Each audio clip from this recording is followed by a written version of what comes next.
یہ 14ویں صدی کے وسط کا زمانہ ہے۔ اورحان غازی سلطنت عثمانیہ کے معمار بوڑھے ہو چکے تھے اور ان کی بنائی ہوئی سلطنت اناطولیہ یعنی موجودہ ترکی میں مضبوط ہو رہی تھی۔ ان کے بعد تخت پر ان کا بیٹا مراد بیٹھا۔ مراد کو وراثت میں ایک مضبوط ریاست تو ملی تھی، لیکن ان کی نظریں اپنے والد سے بھی آگے سمندر کے پار یورپ کی زرخیز زمینوں پر تھی۔ مراد صرف ایک شہزادہ نہیں تھا، بلکہ وہ ایک پیدائشی سپاہی اور ایک انتہائی ذہین منتظم تھا۔ وہ جانتا تھا کہ اگر سلطنت کو عظیم بنانا ہے تو اسے یورپ میں داخل ہونا پڑے گا، جو اس وقت بازنطونی سلطنت کی کمزوری اور بلقان کی ریاستوں کی آپسی لڑائیوں کی وجہ سے ایک بہترین موقع فراہم کر رہا تھا۔ تخت پر بیٹھتے ہی مراد نے اپنی فوج کو یورپ کی طرف روانہ کر دیا۔ ان کی سب سے پہلی اور سب سے بڑی کامیابی بازنطونی سلطنت کے دوسرے سب سے اہم شہر ایڈرینل کی فتح تھی۔ یہ صرف ایک شہر کی فتح نہیں تھی، بلکہ یہ ایک نئے دور کا آغاز تھا۔ مراد نے ایک انقلابی فیصلہ کیا۔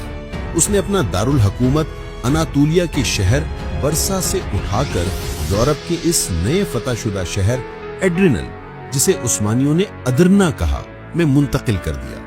یہ ایک علامتی اور اسٹریٹجک شاہکار تھا۔ اس نے دنیا کو پیغام دیا کہ عثمانی اب ایشیا کی ایک چھوٹی ریاست نہیں، بلکہ ایک یورپی طاقت ہے اور وہ یہاں رہنے کے لیے آئے ہیں۔ ادرنا اگلے 80 سال تک سلطنت عثمانیہ کا دارالحکومت رہا، یہاں تک کہ قسطنطنیہ فتح ہو گیا۔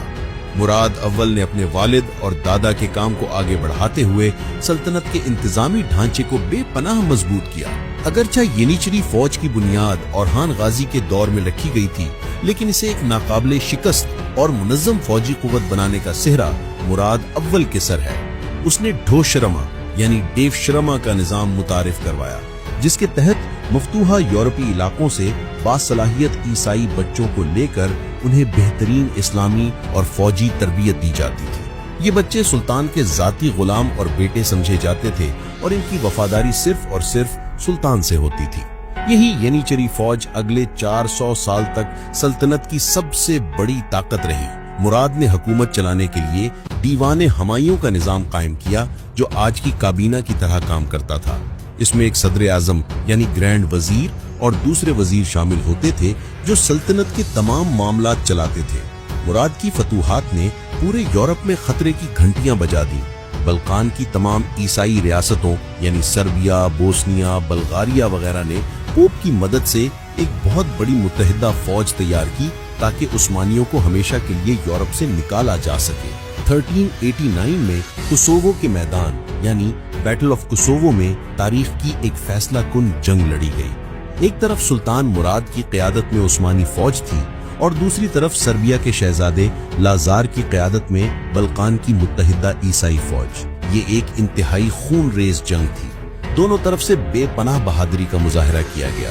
جنگ کے دوران سلطان مراد اپنی فوج کا حوصلہ بڑھانے کے لیے میدان میں گھوم رہے تھے۔